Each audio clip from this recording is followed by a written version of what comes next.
Hola a todos, buenos días. En realidad vamos a iniciar un nuevo tema. Sigue habiendo un denominador común con los temas anteriores, que es la ecuación diferencial, pero ahora, a diferencia de los temas anteriores, en lugar de tener condiciones iniciales, es decir, en el instante inicial, en el primer punto de nuestro dominio, vamos a tener condiciones de contorno, es decir, en los puntos inicial y final.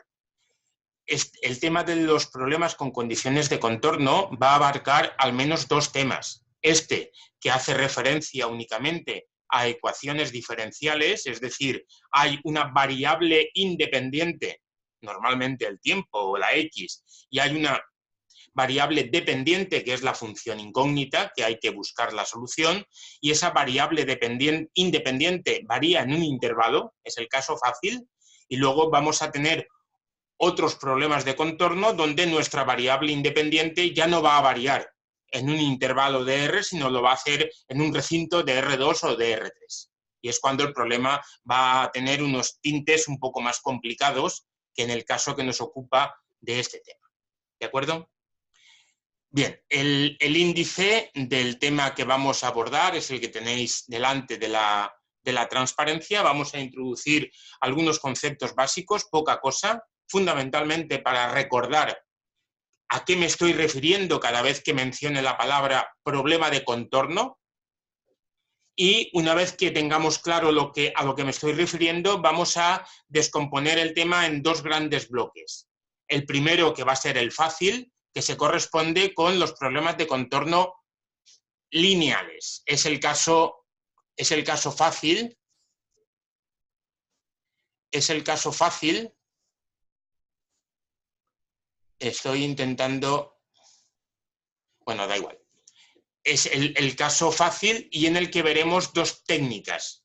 Hay más, pero nos centraremos fundamentalmente en dos, que son la técnica del disparo y las diferencias finitas. ¿De acuerdo? Esas mismas técnicas, pero claro, en un contexto un poquito más complicadas, son las que usaremos en el punto 3, donde hablaremos de problemas de contorno, pero en este caso no lineales. La palabra no lineal hace referencia única y exclusivamente a la ecuación diferencial. Si la ecuación diferencial es lineal, estaremos en el punto 2. Si la ecuación diferencial es no lineal, estaremos en el punto 3.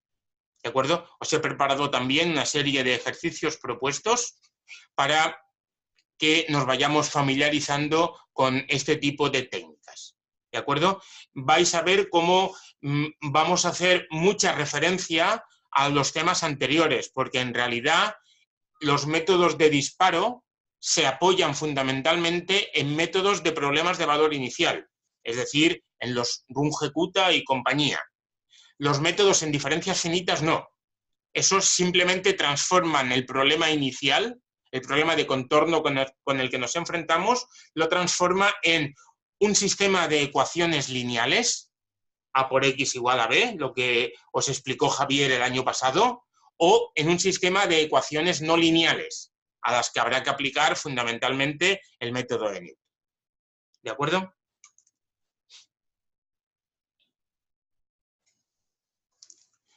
¿Qué es un problema de contorno? De alguna forma ya lo hemos comentado al ver la introducción del tema.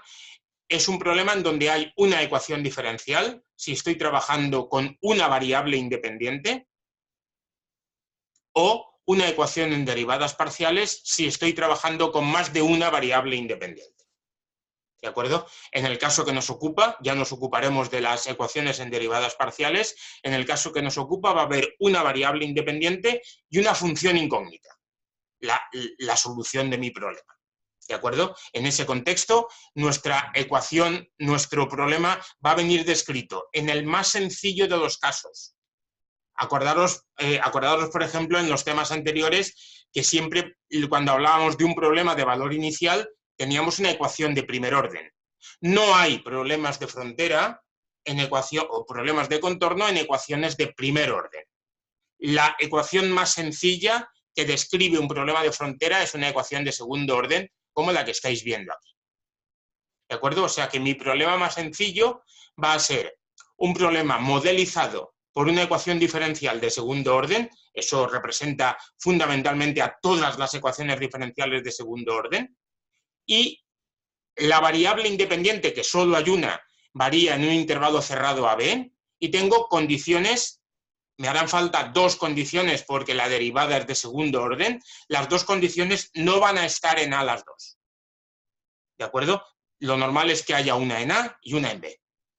¿De acuerdo? Y eso va a ser nuestro problema de contorno más sencillo. ¿A qué se le llama orden de un problema de contorno? Pues obviamente al orden de la derivada, al orden de la derivada más alta de la ecuación diferencial que modeliza el problema. Si mi derivada es de orden 3, pues yo voy a tener 3 condiciones de contorno. Si mi derivada es de orden n, voy a tener n condiciones de contorno para que el problema esté bien definido. Como ya he dicho, la linealidad o no linealidad va a depender de la ecuación diferencial exclusivamente.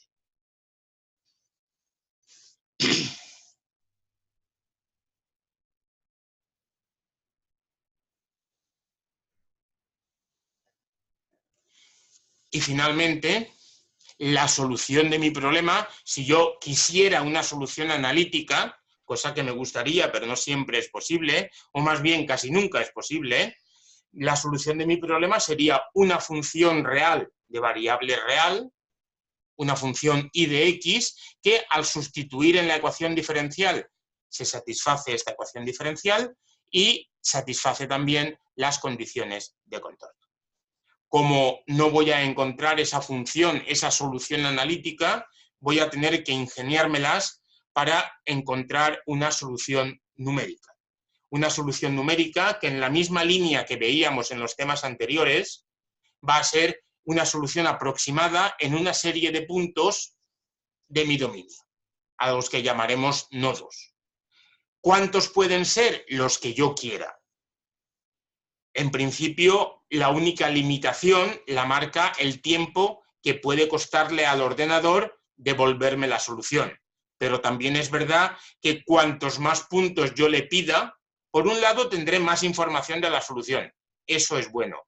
Por otro lado, tendré que hacer muchas operaciones. Es decir, podría aparecer el error de redondeo. Eso es malo. ¿De acuerdo? Hay que encontrar un equilibrio en cuál es la cantidad de puntos en los cuales yo quiero encontrar la solución aproximada de mi problema.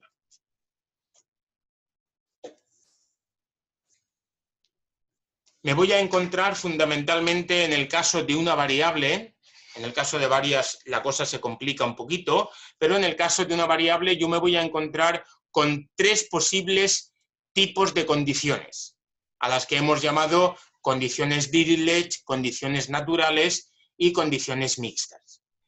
Todos los problemas o todos los métodos los vamos a describir, porque no podría ser así, no podríamos hacerlo en todos los casos, porque si no sería esto muy largo, los vamos a describir para condiciones Dirichlet. Ahora bien, es vuestro trabajo, y si no sois capaces de hacerlo, preguntarnos dudas, es vuestro trabajo ver cómo esos métodos que vamos a aplicar para condiciones Dirichlet son posibles de sustituir, de reemplazar, de reubicar para condiciones naturales y condiciones mixtas. ¿Qué son las condiciones Dirichlet? Ahí las tenéis. Si estoy en el caso más simple de una ecuación de segundo orden, lo que vale la solución en cada uno de los extremos del intervalo. Hay 2 extremos, no hay más historias. Lo que vale en A y lo que vale en B. ¿A qué llamo condiciones naturales? Pues son condiciones en A y en B, en donde aparece la derivada de la solución. Fijaros que en este tipo de condiciones lo importante es que aparezca la derivada, por eso estoy exigiendo que los parámetros que están delante de la derivada sean distintos de cero. ¿De acuerdo? En el caso de las condiciones mixtas, tiene que haber una condición Dirichlet y una condición natural. ¿De acuerdo? La condición Dirichlet es la solución en A o en B, la condición natural es una condición en el otro punto que no sea el que hemos puesto abajo y que, observar una vez más, la derivada tiene que aparecer en esa condición. ¿De acuerdo?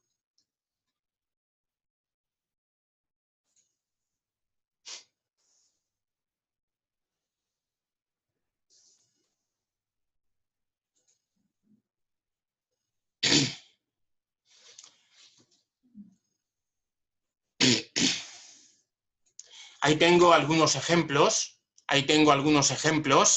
que nos van a redondear de lo que estoy hablando.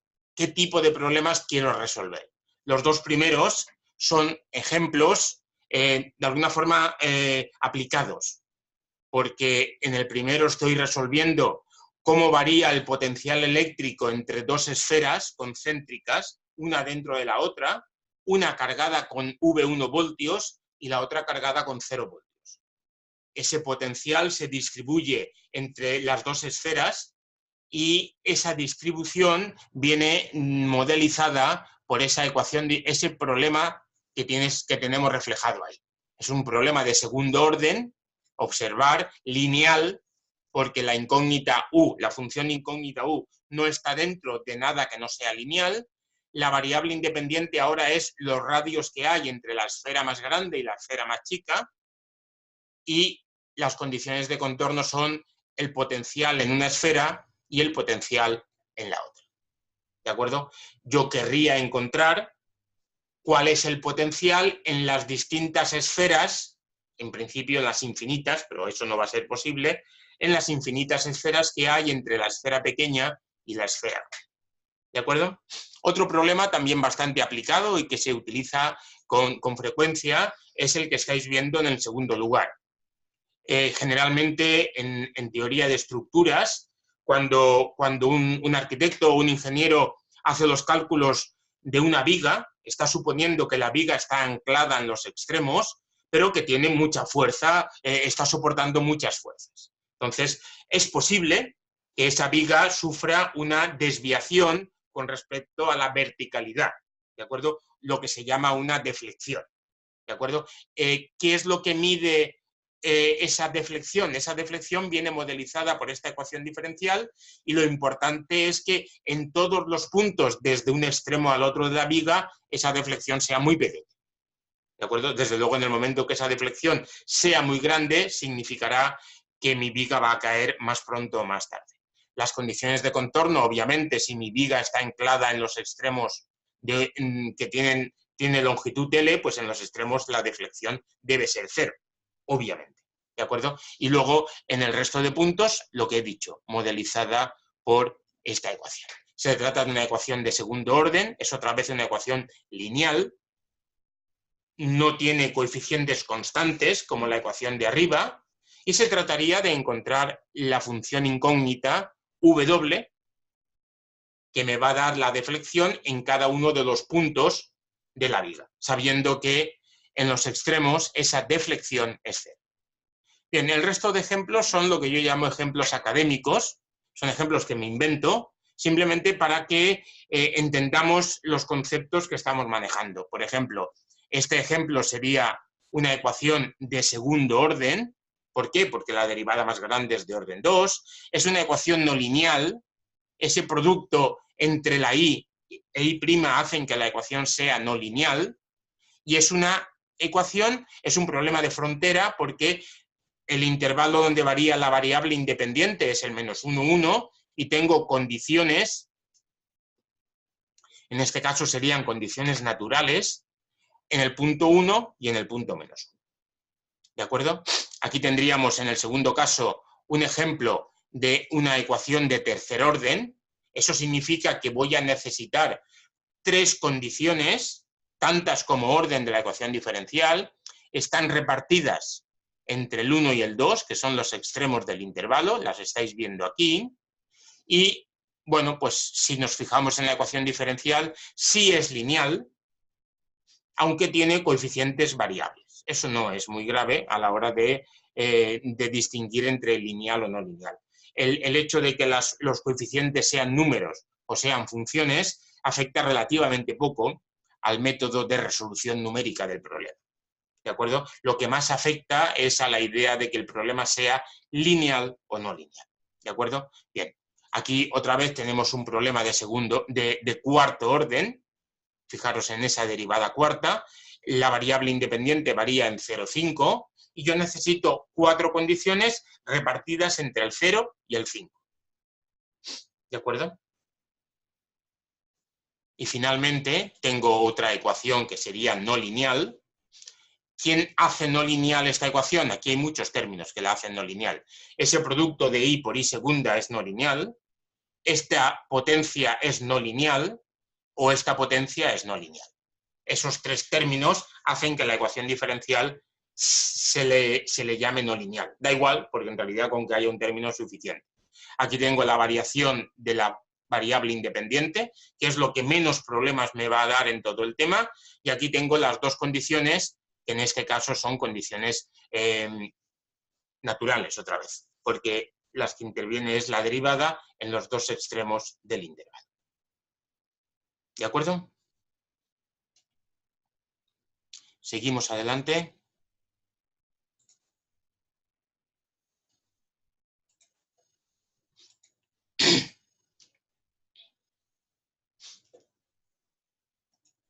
Vamos a empezar ya con introducir formas de resolver los problemas que hemos descrito.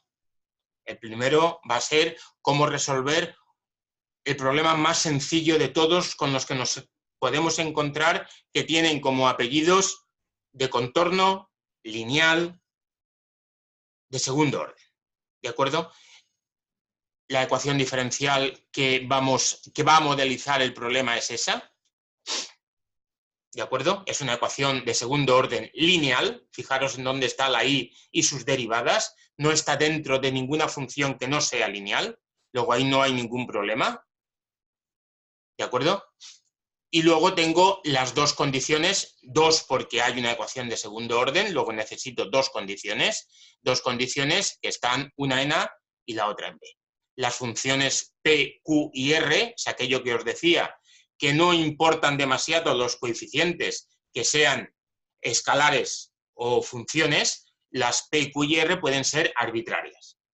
Cualquier ecuación en derivadas, cualquier problema de frontera que venga modelizado de esta forma, lo voy a poder resolver con las técnicas que vamos a ver a continuación. Este teorema que os he escrito aquí es simplemente, es que hay veces que uno intenta encontrar la solución numérica del problema y no le da nada al ordenador. Dices, me estoy equivocando en la programación, me estoy equivocando ¿dónde? Puede ser que no me esté equivocando en ningún sitio. No todos los problemas estos tienen solución. Entonces, hay toda una teoría de existencia y unicidad de soluciones de ecuaciones diferenciales en la que no vamos a entrar, evidentemente. Simplemente os he puesto un ejemplo de qué condiciones tendrían que cumplir las funciones P, Q y R para que este problema que estoy marcando aquí tenga solución. Si el problema tiene solución, mis métodos van a encontrar una aproximación de esa solución. Si el problema no tiene solución, mis métodos no van a encontrar nada. Y no va a ser culpa de los métodos ni de los programas que yo haya hecho. Es culpa de que el problema no tiene solución. ¿De acuerdo? Entonces, ya os digo, hay muchísima información sobre la existencia y unicidad de soluciones, pero eso sería otra asignatura completamente distinta. Estas condiciones son muy sencillas. La P, la Q y la R son funciones continuas y la Q debe ser, que es la función que acompaña a la I, debe ser una función estrictamente positiva. ¿De acuerdo? Con esas condiciones tengo garantizada la existencia de solución de ese problema y, por tanto, mis métodos no me van a dar problemas. Me van a dar la solución aproximada con una precisión que yo controlaré más o menos. ¿De acuerdo? Bien, el primero de los métodos que vamos a ver para ese problema que he dicho, para ese y no para otro, o sea, es preciso que cada problema tiene su método. Tendrán una intersección en común, pero si yo cambio esta condición, solo con que cambie esa condición por otra, es decir, no por el mismo tipo, obviamente, que sea I' de A igual a alfa, el método que os voy a contar cambia. ¿De acuerdo? Entonces, cada tipo de ecuación tiene su programa, su método diferente. No son muy diferentes unos a otros, pero hay que saberlos adaptar. ¿De acuerdo? Entonces, os voy a contar lo que se llama el método de disparo para ese problema que estáis viendo. Es decir, ecuación de segundo orden, lineal, condiciones Dirichlet. Esa sería la tarjeta de presentación de ese problema. Bueno, pues para esa tarjeta de presentación hay un resultado teórico, que no lo he puesto más bien en formato descriptivo, que dice: para resolver el problema que estaba en la transparencia anterior, vamos a plantear dos problemas de valor inicial. Fijaros que lo que os decía antes, los problemas de frontera, numéricamente hablando, se resuelven mediante técnicas de problemas de valor inicial. El primer problema que yo voy a plantear es este, fijaros, misma ecuación diferencial que el problema de partida, misma primera condición de contorno, y evidentemente la otra no la puedo utilizar. ¿Por qué? Porque entonces ya no sería un problema de valor inicial. Y segunda condición inicial, esa, y prima de A igual a 0. Ahora, ese problema que yo estoy llamando problema 1 tiene claramente todas las características de un problema de valor inicial. Luego le puedo aplicar perfectamente cualquier método de los que vimos en los temas anteriores. ¿De acuerdo? Pues bueno, apliquémoselo. Y voy a suponer que la solución se llama I1 de X. Planteo el segundo problema. Este segundo problema, fijaros en la diferencia entre la ecuación diferencial y la de partida. Me he cargado únicamente los términos independientes, que es la R de X, y fijaros en la condición inicial. I de A igual a 0 y prima de A igual a 1. Eso vuelve a responder a un típico problema de valor inicial de los que vimos en los temas anteriores. Luego, por tanto, aplicando desde Euler hasta Adams-Bashforth, cualquier método me va a dar una solución I2. ¿De acuerdo? Pues bien, el resultado teórico me dice, si sumamos la solución I1 y la solución I2 de esta forma, no de cualquiera, sino esta especie de suma ponderada, el I1 más este término, que nos interviene en la beta, la solución del primer problema en B, la solución del segundo problema en B por I de X, el resultado teórico dice, eso es una solución de nuestro problema de contorno. De nuestro problema de contorno, este que tenemos aquí. ¿De acuerdo? O sea, resolviendo dos problemas de valor inicial, consigo encontrar la solución de mi problema de contorno. De alguna forma, por buscarle una interpretación geométrica, se la vamos a ver mucho mejor cuando el método de disparo lo describamos para ecuaciones no lineales. Porque en el caso de ecuaciones no lineales me harán falta, por llamarlo de alguna forma, más de dos disparos. Aquí estoy disparando dos veces. Un primer disparo, un segundo disparo. ¿De acuerdo? Con el primer disparo obtengo I1, que la estáis viendo aquí. Con el segundo disparo obtengo I2, que la estáis viendo aquí. Y luego es como si estuviera ajustando el disparo. Ya con esas dos, una combinación de esas dos soluciones me daría la solución que estoy buscando, que es la solución roja. ¿De acuerdo? Eso en el caso no lineal vais a ver que vamos a tener que disparar muchas más veces, afinar la puntería muchas más veces. En consecuencia, si eso es así, si solamente tengo que resolver dos problemas de valor inicial, pues el método de disparo en el caso lineal es muy fácil.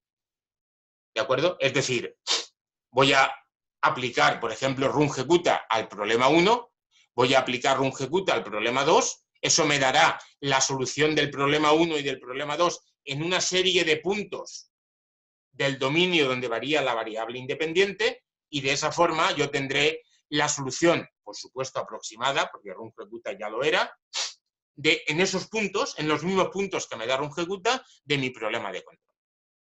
¿De acuerdo?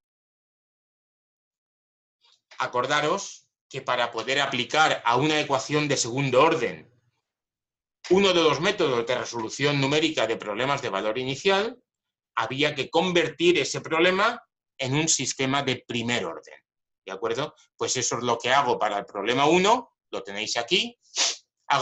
Introduzco estas nuevas variables para poder transformar la ecuación diferencial de segundo orden en un sistema de primer orden. Las condiciones iniciales en las condiciones iniciales. ¿de acuerdo? Y una vez escrito eso, yo ya podré llamar a rungecuta a do de 45, a do de que os dé la gana, y me dará, entrando la función como parámetro de entrada, la función que describe el sistema, que es esta, los puntos en donde quiero la solución y la condición inicial, me dará la solución de este problema en los puntos que yo haya elegido. Hago exactamente lo mismo con el problema 2 y tengo la solución en los problemas, en los puntos que he elegido. U sub 1 es la i de este, U sub v1 es la i de este, me fijo en este problema, U sub 1 será lo que yo coloque aquí, v1 será lo que yo coloque aquí. Aquí simplemente colocaré U sub 1 en el último punto y aquí colocaré v1 en el último punto. ¿De acuerdo? Y con este planteamiento ya puedo escribir de forma más o menos ordenada el algoritmo de disparo para el problema que nos ocupa. Recuerdo las características. Segundo orden, lineal, condiciones Dirichlet, ¿vale? Cualquiera de esas tres palabras que cambie, el método ya no me sirve. Bueno, ¿qué tengo que introducir como parámetros de entrada para que el ordenador sepa trabajar? Pues obviamente todas las condiciones que aparecen en el enunciado del problema, es decir, la función P, la función Q y la función R. ¿Qué más? Los extremos del intervalo A y B, las condiciones de contorno alfa y beta y el número máximo o el número de puntos en donde yo quiero encontrar la solución. ¿Cuál es la salida? Al menos tiene que ser la solución de mi problema de contorno. Sí es verdad que como yo tengo que convertir los problemas de valor inicial en sistemas, me aparece también la derivada. Acordaros que la U'2 es I', perdón, la U2 es I' y la V2 es la I' del problema 2. Luego, conocidas la U1 y la V1, también voy a conocer la U2 y la V2 y por tanto la derivada de la función esta que tengo aquí. La puedo sacar por pantalla o no, pero está calculada está, ¿de acuerdo? Entonces, bueno, pues por eso digo aquí que al menos esta solución hay que sacarla por pantalla y esta que sería la derivada, pues se puede sacar o no, depende si nos interesa. Paso 1, elegir los nodos, está claro. Es decir, la cantidad n mayúscula, que la he metido como parámetro de entrada, o meto la h, al final una cosa me lleva a la otra en un sentido o en el otro, ¿de acuerdo? Paso 2, tengo que resolver el problema 1 mediante rungecuta o mediante cualquier método de resolución de problemas de valor inicial. Y de esa forma tengo las soluciones U1 y U2, que son la I y la I' del problema 1. Hago lo mismo en el paso 3. Y de esa forma tengo la V1 y la V2, o lo que es lo mismo, la solución y su derivada del problema 2. Y una vez que ya tengo eso, simplemente pues inicio las cosas. Fijaros quién es esto. Esto no es ni más ni menos que el coeficiente que aparecía aquí. Ahora tienen unos nombres que son los que se corresponden con el algoritmo. ¿De acuerdo? Y entonces simplemente tengo que decirle, la I0 es alfa, puedo sacarlo como pantalla, como salida o no, porque ya eso es una condición inicial, y el resto de los valores de i en los x son los que vienen marcados de esta forma. Es decir, la solución del primer problema más c por la solución del segundo problema. ¿De acuerdo? Esto es lo que os decía antes de la derivada. La derivada la tengo, porque es la derivada de este más c por la derivada de este. Y entonces, como las derivadas las tengo porque por culpa de tener que transformar el problema en un sistema de orden 1, me van a calcular las derivadas también, pues se pueden sacar o no como parámetros de salida. Como estoy utilizando métodos que sabemos desde un punto de vista analítico que tienen orden de convergencia 4, pues entonces podríamos afirmar que el orden de convergencia de este método de disparo, siempre y cuando yo utilice ahí rungecuta, pues tiene orden 4. Si en lugar de utilizar rungecuta utilizara Euler, que era de orden 1, pues mi método de disparo tendría orden 1. Si utilizase para el problema 2 rungecuta y para el problema 3 Euler, mi método resultante tendría orden 1. Siempre manda el orden más bajo de los métodos que utilicemos para resolver los problemas de valor inicial. Bien, ahí tenemos un resultado de convergencia que, con las condiciones que he dicho, acordaros, P, Q y R tenían que ser continuas, pero yo puedo establecer una cota del error que existe o del error que me proporciona el método de disparo. El error no es ni más ni menos que la solución aproximada, que la estoy denotando por I sub I, y la solución exacta, que la estoy denotando por I de X sub I. Pero bueno, lo que me está diciendo aquí es que esa diferencia si supiera calcularla sería el error exacto, no lo es, digo, no la sé calcular porque en principio no tengo la solución exacta, pero la puedo acotar por esta cantidad, donde en principio esto no es muy importante, porque eso es la solución de uno de los problemas en cada punto y en el último, pero lo que sí es importante es esto. Es decir, juega un papel clave que mi h sea suficientemente pequeña, porque evidentemente esa n va a hacer que este término sea el que domine esa cota. ¿De acuerdo? La k es una constante, puede ser importante o no, pero no tiene el peso que tiene en esa desigualdad el factor h elevado. ¿De acuerdo?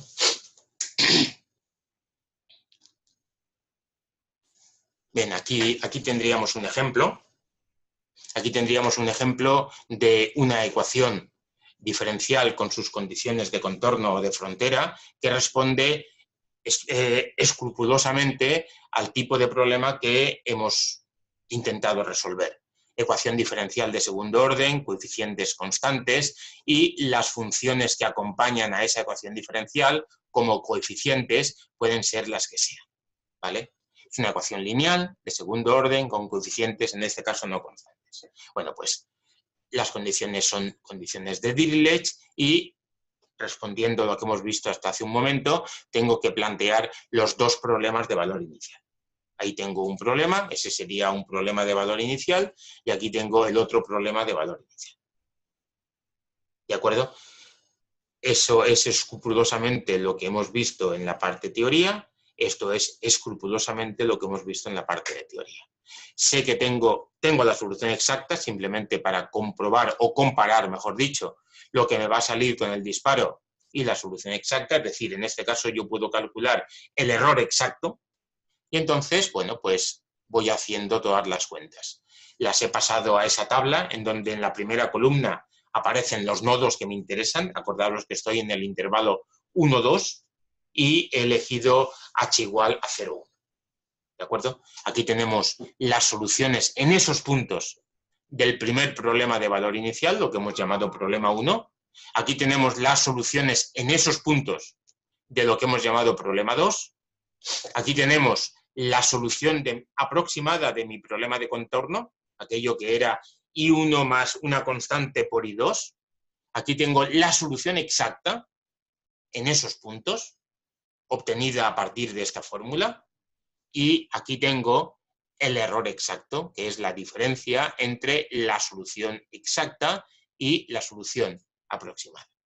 Evidentemente, en el primer punto y en el último el error es 0, porque son los puntos donde yo conozco la solución, son las condiciones de contorno, y luego en el resto de puntos pues hay un error más que razonable, que está alrededor, o digamos el más grande, estaría alrededor de 10 elevado a menos 7. ¿De acuerdo? Esto es un error más que razonable, es decir, 6 decimales exactos voy más que servido, pero si en algún problema necesitáramos refinar mucho más esto, acordaros, la extrapolación de Richardson va a ser una herramienta que funciona en estos casos también y que me va a permitir refinar de manera sustancial estos resultados que ya de por sí son bastante buenos. ¿De acuerdo? Pero eso va a depender un poco de qué se exija o qué se necesite en cada problema concreto que se intente resolver. ¿De acuerdo? Fijaros, aquí habría esto es un intento, lo digo, esto es un intento de cambiar ligeramente mi problema. Mi problema era un problema de segundo orden, lineal, con coeficientes de cualquier tipo. Luego la ecuación diferencial es exactamente la misma, pero las condiciones que estoy planteando ya no son Dirichlet. Simplemente os muestro esto para que veáis que el método va a cambiar, pero no lo voy a usar así, porque el método no lineal, el disparo no lineal, me va a servir también para este tipo de problemas y va a ser mucho más fácil y mucho más global a la hora de aplicarlo a un problema u otro. Pero si yo quisiera aplicar un problema, a este problema, una solución de este tipo, es decir, planteo un problema 1, planteo un problema 2, tengo la solución del problema 1, tengo la solución del problema 2 y ahora busco una combinación lineal de las dos soluciones que me dé la solución de mi problema, en este caso concreto, en donde las condiciones han cambiado, tendría que hacer lo siguiente. Los problemas 1 y 2 los fijo, los mantengo como los que hemos visto antes. Y ahora digo, la solución quiero que sea una combinación lineal de las soluciones I1 del problema 1 y 2 del problema 2. Antes, esa combinación lineal, esto era un 1, era muy sencillo, y esto era bastante complejo. Digamos, era un poco más complicado, ¿de acuerdo? Ahora, exigiendo que esta I sea solución de mi problema de contorno, me sale que los coeficientes lambda 1 y lambda 2 que tengo que poner son esos de ahí. Eso es lo que hace referencia a lo que yo os decía, que cada problema tiene un método distinto. Entonces, yo tendría que calcular ese lambda 1 y ese lambda 2, y en lugar de en el algoritmo utilizar esta C, calcularía lambda 1, calcularía lambda 2 y los multiplicaría aquí y aquí, ¿correcto? O sea, hay ciertas modificaciones cada vez que yo modifico el problema que quiero resolver. O sea, este algoritmo que estoy escribiendo aquí solo vale para ecuación de segundo orden, lineal, condiciones de Dirichlet. Como en este ejemplo yo he cambiado una de esas tres palabras, sigue siendo ecuación de segundo orden, sigue siendo lineal, pero ya no es o ya no tiene condiciones de Dirichlet, pues eso significa que mi problema o mi método, mejor dicho, aunque lo siga llamando de disparo, va a cambiar ligeramente. ¿De acuerdo? Bien, segundo método segundo y último, que vamos a ver para el caso de problemas de contorno. ¿De acuerdo? Estamos hablando de lo que se llama diferencias finitas. Bien, lo que caracteriza a una ecuación diferencial son las derivadas, fundamentalmente. ¿En qué consiste el método de diferencias finitas? Consiste en cargarse esas derivadas. Entonces, bueno, pues en cualquier libro de matemáticas que cojáis, os vais a encontrar con numerosas definiciones de derivadas primeras, segundas, terceras y de cualquier derivada. Apelando a vuestros conocimientos del grado, hay que recordar que la derivada de una función en un punto es el límite de esta cantidad que se llama cociente incremental cuando h tiende a 0. Si yo me cargo el límite, ya no puedo decir que la derivada es igual a ese cociente, pero sí puedo decir que la derivada se aproxima a ese cociente. ¿De acuerdo? Si el límite de ese cociente era cuando h tendía a 0, cuanto más pequeña sea la h, mejor va a ser esta aproximación que yo os estoy marcando. ¿De acuerdo? Por eso insistimos en que la h que se utiliza, tanto en el disparo como aquí, debe ser una h pequeña.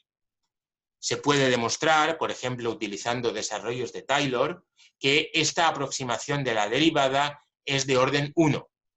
Es decir, el error tiene una expresión con diferentes coeficientes multiplicada por h. ¿De acuerdo? Por eso se suele escribir también esto que os estoy marcando aquí.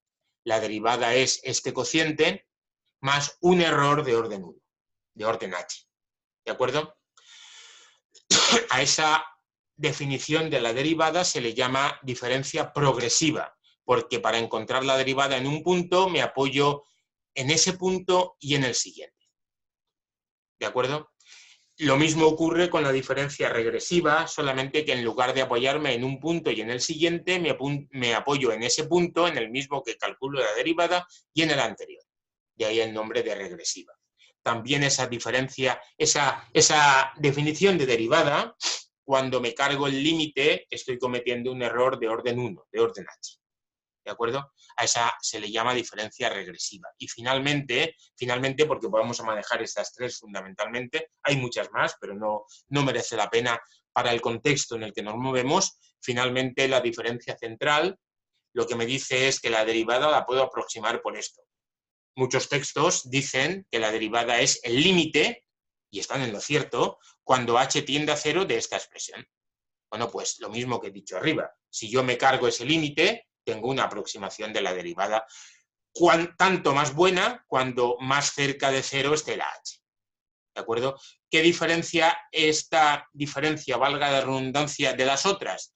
Pues que se puede demostrar, otra vez aplicando el desarrollo de Taylor, que esta aproximación de la derivada es de orden 2, de orden h cuadrado. ¿Eso qué significa? Que con un h igual a 0,1 yo puedo decir, aquí estoy cometiendo un error de 0,1. Aquí estoy cometiendo un error de 0,1. Pero con el mismo h, aquí estoy cometiendo un error de 0,01. Mientras que con un h, las dos de arriba, el 0,1 tendría un error de décimas, con el mismo h, la derivada de abajo tendría un error de décimas. ¿Siempre utilizaremos la de abajo? No. Utilizaremos unas u otras dependiendo de lo que nos interese en cada caso. ¿De acuerdo? ¿Qué pasa con la derivada segunda? Bueno, pues al final la derivada segunda no es ni más ni menos que la derivada de la derivada primera. Jugando con las mismas ideas, yo puedo encontrar el equivalente a lo que sería la diferencia progresiva, pero para la derivada segunda, que es esto que estáis viendo ahí. De la misma forma de antes, yo puedo demostrar que esta aproximación es de orden h, que es lo que estoy marcando aquí. La diferencia regresiva, lo mismo. Esa aproximación es de orden 1. Y la diferencia central, lo mismo. Esa aproximación que estáis tomando ahí es de orden h al cuadrado. O sea, yo lo que estoy haciendo para deducir estas fórmulas es simplemente decir que la derivada segunda no es más ni menos que la derivada de una función que se llama f', y luego jugar con eso. ¿De acuerdo? Si utilizo derivadas centrales para la f', obtengo esta expresión, a la que llamo central para f segunda. Cuando utilizo diferencias progresivas o regresivas para la f primera, la f segunda me sale de esta forma, que, bueno, pues de alguna forma tienen el mismo orden que en las primeras. Fijaros, el nombre de progresiva o regresiva se mantiene, progresiva porque la derivada en un punto la calculo a partir de ese punto y dos siguientes. En este caso, la derivada en un punto la calculo a partir de ese punto y dos puntos anteriores. ¿De acuerdo? De la misma forma que se deduce las derivadas primera y segunda, se pueden deducir la tercera, la cuarta. Tened en cuenta que un problema de contorno puede ser de cualquier orden. ¿De acuerdo? Entonces, ¿cómo sería la derivada tercera? Pues sería la derivada de la derivada segunda. Y eso es la pescadilla que se muerde la cola y simplemente me van sacando lo que se llama a estos cocientes, supongo que ya lo habréis deducido, diferencias finitas que aproximan a las derivadas. ¿De acuerdo? ¿Cómo abordaríamos el cálculo o la solución aproximada de nuestro problema de contorno, que es el mismo al que le he aplicado disparo? Tres características: lineal, segundo orden, condiciones Dirichlet. ¿Cómo le aplicaríamos lo que hemos llamado diferencias finitas? Y si lo aplicamos, ¿en qué se convierte mi problema?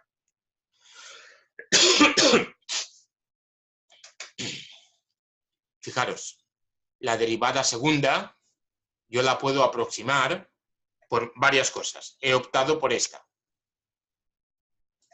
¿De acuerdo? Con lo cual, en el problema de contorno, yo sustituyo la derivada segunda por esta diferencia finita que sé que es de orden 2. ¿De acuerdo? Voy a hacer lo mismo con la derivada primera. Podría utilizar diferentes diferencias finitas, pero voy a utilizar la central, que sé que también es de orden 2. ¿vale? Sustituyo la derivada primera por esta expresión. Luego la y la sustituyo por la y. La y ya no tiene derivada. Y el término independiente. Como en esta transformación estoy consiguiendo orden 2 y en esta orden 2 puedo afirmar que todo esto es igual, pero con un error que arrastro de orden 2 de orden h al cuadrado. ¿De acuerdo? Es decir, si yo me pongo ahora a calcular soluciones para un h concreto, h igual a 0,1, pues yo sé que las soluciones que me den son exactas por lo menos con un error de 0,01. ¿De acuerdo? Bueno, pues el primer paso para aplicar lo que se llama método de diferencias finitas consiste en eliminar las derivadas. ¿Cómo? De esta forma, reemplazando esas derivadas por las diferencias finitas que hemos estado deduciendo en los problemas anteriores. Una vez que ya lo hemos hecho, el siguiente paso es un paso parecido al de disparo y parecido a los problemas de valor inicial. Voy a elegir en qué puntos yo quiero encontrar la solución aproximada, por supuesto. Aproximada con ese error que ya sabemos que vamos a cometer, al menos con esta estructura. ¿De acuerdo? Yo pongo un paso h, que es longitud del intervalo partido por n más 1, pongo n más 1 para que me queden n puntos, que es más redondo. ¿De acuerdo? Todos los puntos que estoy eligiendo en el intervalo AB son todos estos que tenéis aquí, pero hay que darse cuenta de una cosa. Para i igual a 0, el punto es A, y en A yo conozco la solución. Para i igual a n más 1, el punto es B, y en B yo conozco la solución. Luego, de esos n más 2 puntos que yo estoy viendo ahí, en los únicos que no conozco la solución es desde i igual a 1 hasta n. ¿De acuerdo? Por eso decía que pongo el n más 1 en el denominador, simplemente para que me quede más compacto y diga, bueno, hay n puntos donde no conozco la solución. Por ahorrarme, ahora voy a sustituir cada uno de esos puntos, lo voy a sustituir en la expresión anterior. Solamente que para ahorrarme el no escribir i de x sub i, a ese i de x sub i lo llamo i sub i. ¿Vale? Pero no puedo cometer el error de pensar de que i sub i es la solución en x sub i. ¿De acuerdo? Solamente es una solución aproximada, porque ya esta ecuación es una ecuación aproximada. ¿De acuerdo? Pues ahora, con un poco de paciencia, voy sustituyendo en esta ecuación del primer punto la x por cada uno de los x sub i. ¿De acuerdo? Aquí me quedaría x sub i más h, que es i más 1, aquí me quedaría x sub i, y aquí me quedaría x sub i menos h, que es x sub i menos 1. ¿De acuerdo? Fijaros o tened en cuenta que son nodos equiespaciados. X sub i más h es x sub i más 1. X sub i menos h es x sub i menos 1. ¿De acuerdo? Pues con ese planteamiento yo me quedo con esta expresión que tengo aquí. ¿De acuerdo? Donde la i ya hemos dicho que va desde 1 hasta n. Habrá dos ecuaciones que habrá que llevar un poquito de cuidado, que son la primera y la última. ¿Por qué? Porque en la primera, es decir, cuando la i vale 1, aquí me aparecerá i sub 0. Acordaros, i sub 0 no es una incógnita, es un dato del problema. Es la i en x0, y la i en x0, que x0 es a, es alfa. Luego hay que llevar cuidado porque esa incógnita en la primera ecuación pasará a formar parte de los términos independientes. ¿De acuerdo? Y en la última ecuación, cuando la i sea igual a n, yo tendré aquí, bueno, aquí y aquí, yo tendré in más 1. In más 1 no es una incógnita, mis incógnitas son i1 y n. In más 1 es la solución en el punto xn más 1, pero xn más 1 es b, y en b la solución vale alfa. Luego ese beta no lo dejaré aquí, sino que lo llevaré también al otro lado. ¿De acuerdo? Lo que estáis viendo ahí, lo que estáis viendo aquí, no es ni más ni menos, lo que estáis viendo ahí no es ni más ni menos que un sistema de ecuaciones lineales, donde las incógnitas son i1, i2 y n. Son lineales, primero porque basta con verlo, que las i sub i no están dentro de ninguna función rara. Y son lineales porque provienen de lo que se llama un problema o el método de diferencias finitas aplicado a una ecuación diferencial lineal. ¿De acuerdo? Lo que estoy haciendo aquí es simplemente una pequeña manipulación. A ver qué he hecho exactamente. Sí, he multiplicado toda la ecuación por h al cuadrado y he agrupado términos. ¿De acuerdo? Todos los que están acompañando al i-1 los he juntado, al i sub i los he juntado y al i sub i más 1 los he juntado. Y todo lo que no sea o no esté relacionado con el i sub i menos 1, i sub i e i sub i más 1, que van a ser términos independientes, van a pasar a la parte derecha de la ecuación. ¿De acuerdo? Y de esa forma yo estoy escribiendo un sistema de la forma a por i igual a d, es decir, un sistema lineal. ¿Quién van a ser la A y la D? Pues lo que estáis viendo en la transparencia. ¿De acuerdo? Fijaros que aquí me va a aparecer el término que hemos dicho, que cambia ligeramente con respecto al resto de ecuaciones, lo mismo que el último, porque en la primera aparecerá la condición de alfa y en la última aparecerá la condición de beta. ¿De acuerdo? También hay que fijarse que en la primera ecuación y la última van a tener menos incógnitas que las demás. ¿Por qué? Fijaros, cuando la i sea igual a 1, que es mi primera ecuación, yo aquí tengo i0, que esa ya no cuenta, con lo cual me queda i1 e i2. Cuando la i sea igual a 2, yo tendré i1, i2 y 3 incógnitas. Cuando la i sea igual a n, yo tendré la n más 1, que no cuenta, la n y la n menos 1. ¿De acuerdo? Por eso la matriz de coeficientes tiene el aspecto que estáis viendo. Todas las filas tienen 3 elementos no nulos, excepto la primera y la última, que tienen 2. Esa matriz es una matriz tridiagonal, ¿de acuerdo? Y la estructura de esa matriz viene provocada por el problema que estamos resolviendo. Si en lugar de resolver un problema de estas características de orden 2, yo tuviese ahí i tercera igual a p de x por i segunda más q de x por i prima más r de x por i más otra letra más u de x, pues entonces la matriz que saldría, en lugar de ser tridiagonal, sería pentadiagonal. ¿De acuerdo? En cualquier caso, es importante saber qué aspecto tiene la matriz, porque es el sistema que debo resolver. ¿De acuerdo? Yo debo resolver ese sistema de forma lineal, donde la A puede ser muy grande, con lo cual hay que llevar cuidado con qué algoritmo yo utilizo para resolver ese sistema lineal, y puede ser muy grande porque me pueden interesar muchos puntos, encontrar la solución en muchos puntos. ¿De acuerdo?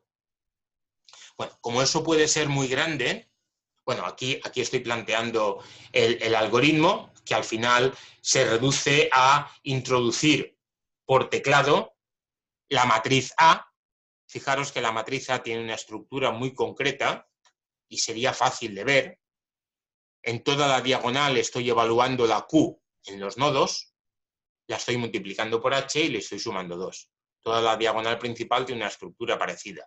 Y algo parecido ocurre con la subdiagonal y con la superdiagonal. Eso, desde un punto de vista de un software, MATLAB, por ejemplo, no costaría mucho de meter esta matriz por teclado, a pesar de que fuese una matriz 1000 por 1000 o 100.000 por 100.000, poniéndose a hacer exagerado, ¿de acuerdo? De la misma forma, los términos independientes tienen una estructura muy parecida, porque si yo me olvido de momento de ese término y de ese término, pues todos los demás son iguales, entre comillas. Es menos h al cuadrado por el valor de mi función f evaluado en los nodos. Una vez que tenga esa primera parte de los términos independientes, a la primera componente le añadiré eso y a la última le añadiré eso. Con lo cual, que por muy grande que sea ese vector, no me va a costar demasiado introducirlo por teclado para que el ordenador resuelva ese problema. Eso es un poco lo que he intentado reflejar en este algoritmo. ¿De acuerdo?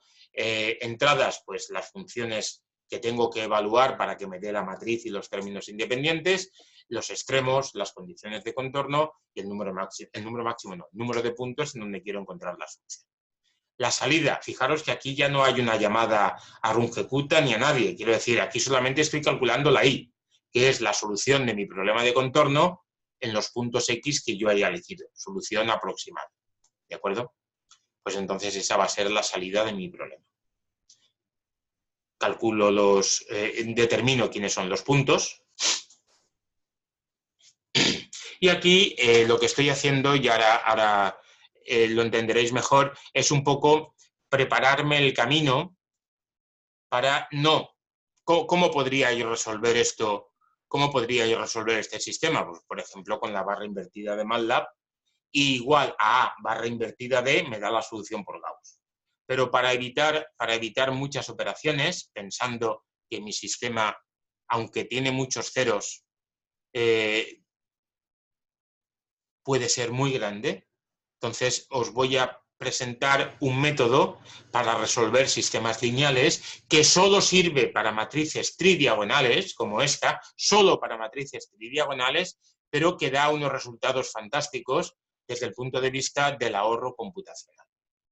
¿De acuerdo? Entonces, antes de pasar al algoritmo de diferencias finitas, os cuento ese método, que es el método de Crout, que, insisto, sirve para resolver sistemas lineales, pero únicamente cuando la matriz de coeficientes es una matriz tridiagonal. Se apoya en una variante, no es exactamente la LU que me da MATLAB, ni seguramente es la LU que os contaron en su día en el grado, pero es una variante de la LU, donde la L tiene este aspecto, es una matriz de semibanda, digamos, solo tiene la diagonal principal y la primera subdiagonal distintas de cero, y la U tiene lo mismo, pero por la parte de arriba, con la particularidad de que los términos de la diagonal principal son unos. ¿Cómo yo calculo esos L's? Pues simplemente haciendo el producto de L por U e identificando con la A. Por ejemplo, L1, esa primera fila por primera columna, eso me da L11. ¿A qué tiene que ser igual? A A11. Pues ya sé quién es L11. Una vez que tengo L11, ahora me voy a esta. Segunda fila por primera columna. ¿A quién tiene que ser igual ese producto?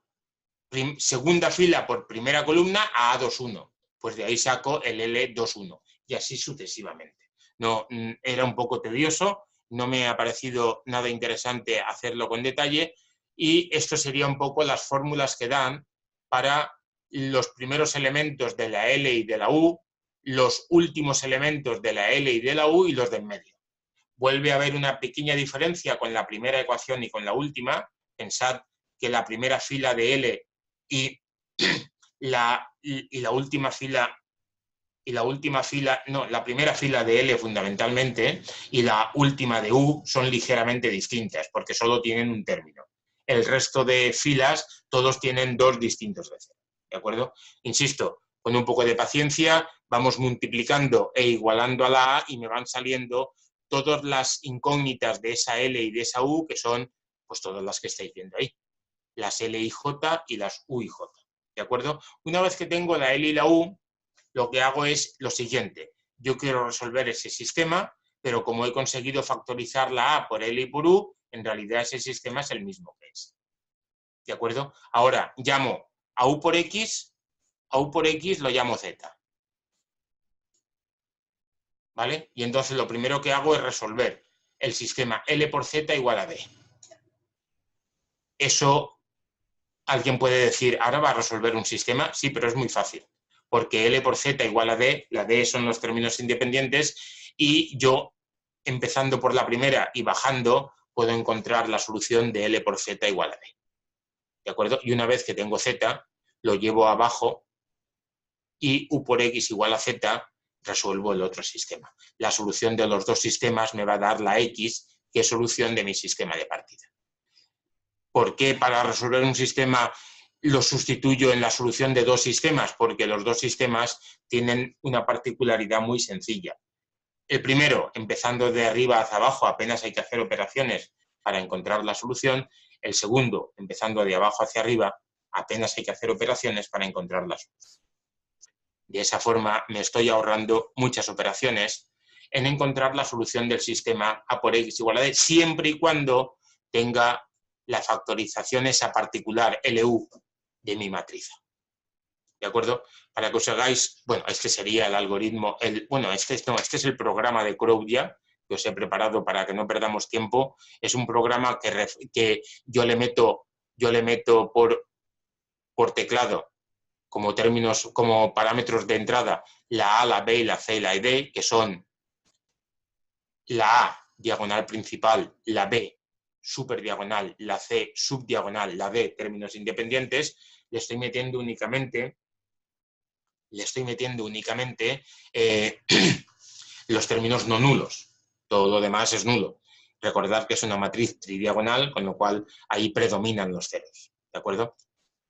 Bueno, pues le estoy metiendo esos parámetros de entrada y él me devuelve la solución del sistema A por X, A por, como sea, no sé qué letra estoy usando, A por X igual a B, ¿de acuerdo? Aquí estaría la obtención de la L y de la U, miradlo con calma, por favor. Aquí estaría la solución del primer sistema, el que hemos llamado L por Z igual a D, y aquí estaría la solución del segundo sistema, ¿de acuerdo? Para que os hagáis una idea, estoy trabajando con una matriz que responde a la estructura que nos ocupa, tridiagonal, una matriz 30 por 30, y si aplico el algoritmo de Gauss, es decir, la barra invertida de MATLAB, me van a hacer falta casi 10.000 productos cocientes, y solamente es una matriz 30 por 30, mientras que si aplico el algoritmo de Crowd, me van a hacer falta poco más de 500 productos cocientes. El ahorro en operaciones es sustancial y eso se refleja, por un lado, en el tiempo computacional, aunque hoy en día es verdad que los equipos son muy potentes, pero sobre todo en el error de redondeo, que puede ser significativo si mi matriz es considerablemente grande y el número de operaciones también. Entonces, esto sería un algoritmo en el que solamente lo puedo aplicar para matrices tridiagonales. Yo le meto como parámetro de entrada la diagonal principal, la superdiagonal, la subdiagonal y los términos independientes, y él me devuelve la solución del sistema. Aquí tenéis el programa y esta sería un poco la explicación de cómo se ha hecho. Pues con esa idea yo vuelvo a las diferencias finitas, teniendo en cuenta que es una matriz tridiagonal. Entonces voy a llamar, no sé cómo las he llamado, pero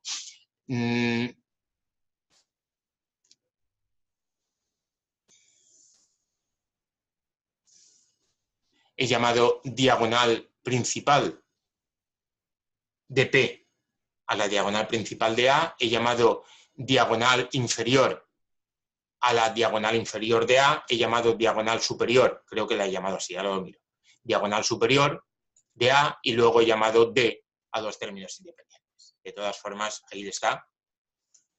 He calculado la componente 1 de la diagonal principal y de la diagonal superior y de los términos independientes. ¿Por qué he calculado solamente la componente 1?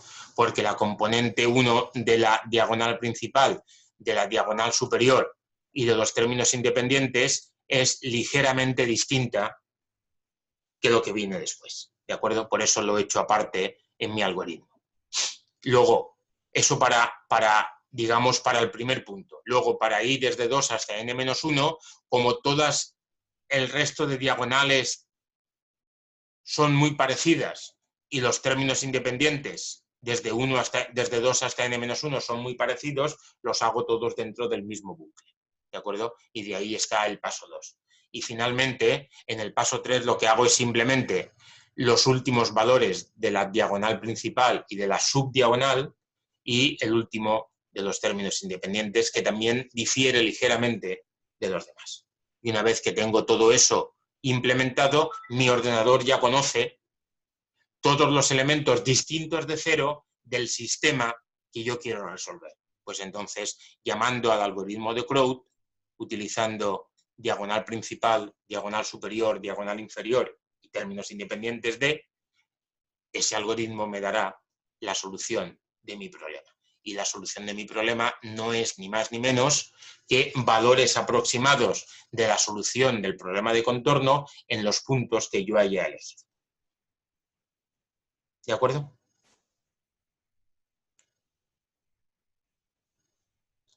Estoy repitiendo el mismo ejemplo que he hecho con disparo, que me salía del orden de 10 elevado a menos 7, lo estoy repitiendo con las diferencias finitas. ¿De acuerdo? Esos serían los mismos puntos que he encontrado con el método de disparo. Esto sería la solución que me da el resolver el sistema lineal que he encontrado y esto sería la solución exacta del problema en esos puntos. La diferencia me dará el error exacto. Observar cómo el error es al menos 2 unidades peor que el que obteníamos con el método de Runge-Kutta. Claro, con lo que yo he aplicado aquí,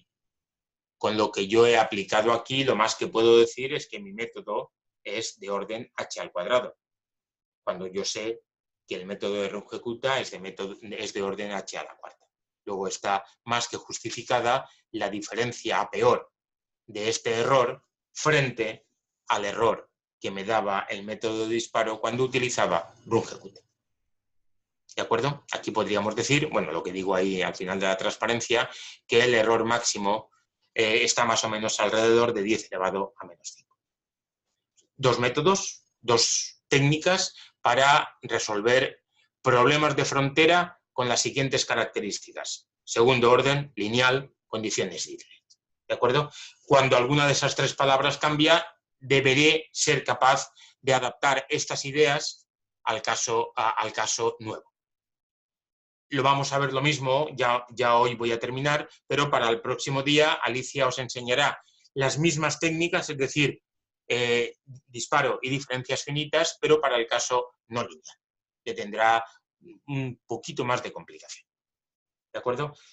Por favor, me ha dicho Alicia que os recuerde, bueno, que os diga, y bueno, Alicia y yo, que vamos a enviaros lo digo porque no estáis haciéndonos preguntas, nos da miedo que no estéis mirando el contenido de la asignatura y lo miréis únicamente cuando se acerque el examen. Entonces, como la asignatura va a ser muy densa, no os va a dar tiempo y no nos gustaría suspenderos. En consecuencia, la semana que viene os vamos a enviar por correo un trabajo personalizado a cada uno para que nos lo devolváis o lo colguéis en el foro de la asignatura. Ya veremos cómo lo resolvemos, pero os enviaremos una actividad que consistirá únicamente en problemas de los 3 primeros temas, no, este todavía no, de los 3 primeros temas, y nos los tendréis que entregar. Va a ser problemas distintos para cada uno de vosotros, no queremos que haya ningún tipo de relación, y entonces nos los tendréis que entregar y formará parte de la nota bueno, con el tiempo que os demos para hacerlo. ¿De acuerdo? Ya sabéis que cualquier duda la podéis consultar, la podéis presentar vía el foro de la asignatura y estaremos encantados en ayudaros. Muy bien, pues nada más, eso es todo. Gracias por estar ahí y ya digo, la próxima clase será la misma idea más o menos que hemos visto en esta, pero en lugar de con problemas lineales, con problemas no lineales. Hasta otro día.